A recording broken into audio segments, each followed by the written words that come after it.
Okay, Kala, we've got you back on the line, so I'll let you continue your story. I asked you about your involvement with radio and activism, and you would bring the story back to that.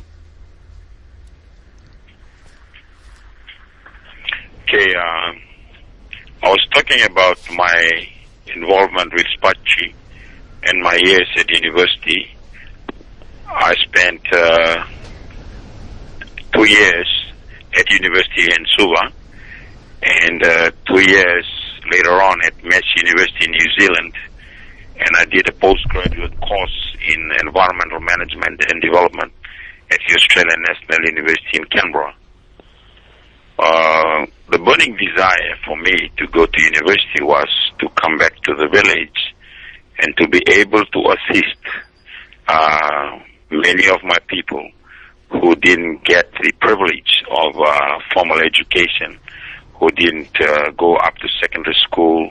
those who didn't have the privilege to go to university and to broaden their horizon of intelligibility. So when I came back, every time I came back from university, I was always engaged in an environmental education for my people, where I formed committees and I formed trust, village-based trust and village-based committees, and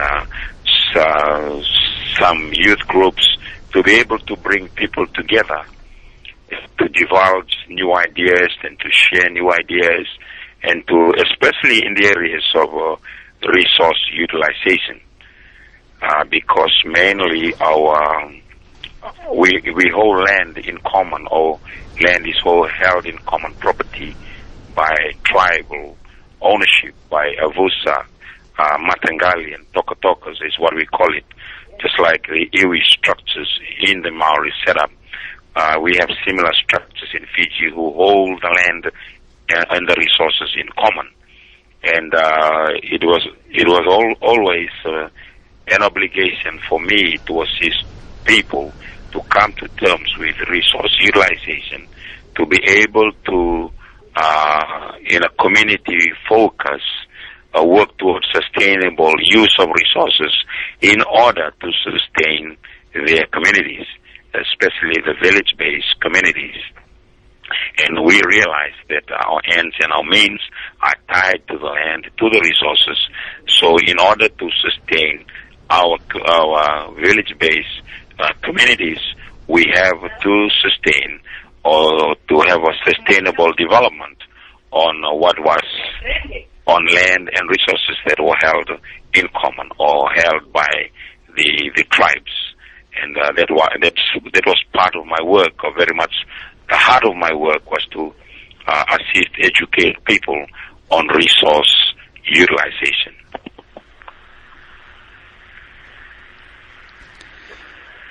Now, you've been involved quite a bit with that, and you've not only worked in your own village and your own region, but travelled all over Fiji with that. Isn't that right? Yes, I did travel all over Fiji. I had to share various perspectives with many villages, and I was invited to many forums, many villages, and it was an eye-opener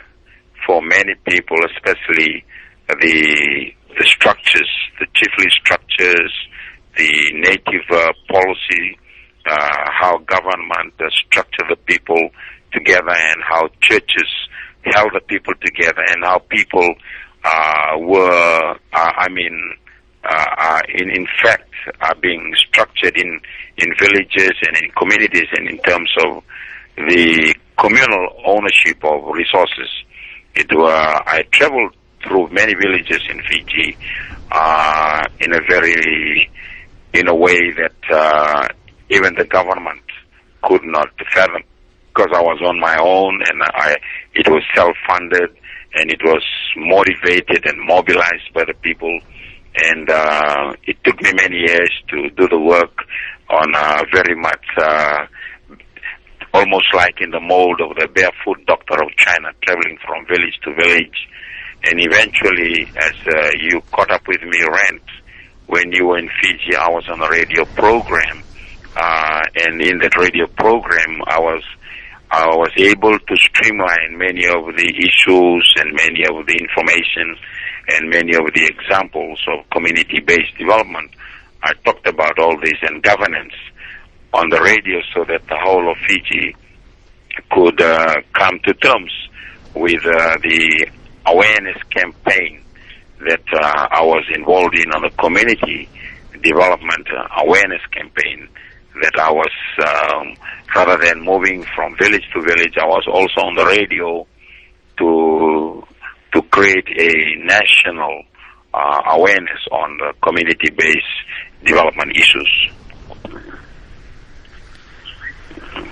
Now, I'm just talking from my brief experience in Fiji when I travelled around and shared taxis and buses, etc. And I discovered that your name was widely known by people across Fiji of being somebody that was concerned with issues at a village level. And the village in Fiji has got quite a special status, I should think, that it's not just a place where people have a second home, but it represents a point of attachment, a point of identity, and a point of cultural being. Isn't that so, Kala? Yes. You see, the village is, or your land, in terms because of your ownership and your relationship to the land. It is your vanua, or your what you call whenua in New Zealand. We call it vanua here. It is your sociological and geographical point of reference. So in order to protect your vanua or your identity, or whether it's cultural or religious, political, you have to protect your resources, or you have to make sure that you sustain your resources, because in a village life, when you talk about the vernacular domain of a village life, the domain of subsistence, use value, and social reproduction, the key to everything is it's about the resources, the fertility of the land where you can grow food all year round, and also the what you call the resources that are available on the marine resources. When we can go to the reef to glean at low tide, or we can harvest fish from the sea any time of the year, and these are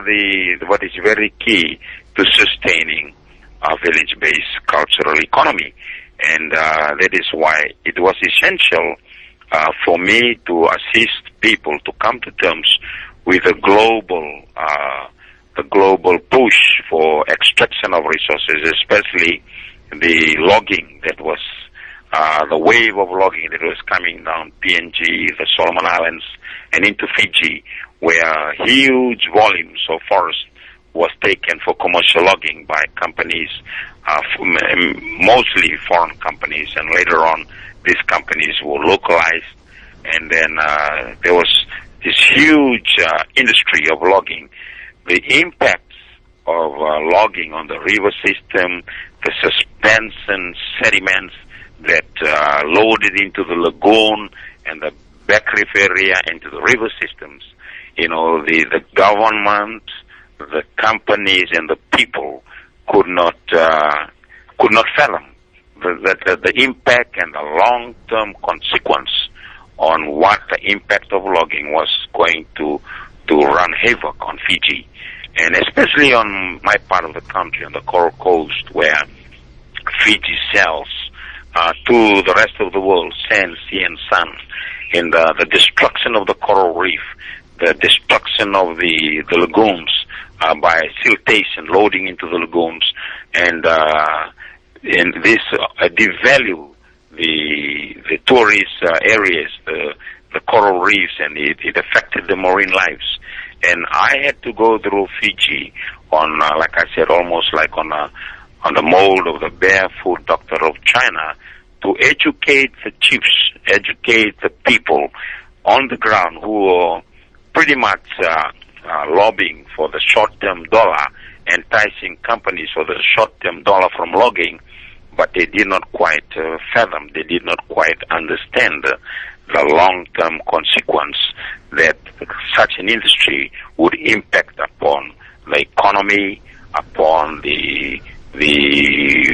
ecology, and upon their very lives, which the Fijian village experience that impact today, especially on the receiving environment, that is the marine environment, the coral reef and the back reef area and the lagoons where our people fish every day, and which the tourists come to Fiji to come to the sand, sea and sun experience. Now, I'm speaking to Kala Batibasaga all the way from Fiji for anybody who's just joined us, and he's telling us about his role in raising awareness amongst rural areas about issues that concern villagers, about their natural resource management and about their way of life.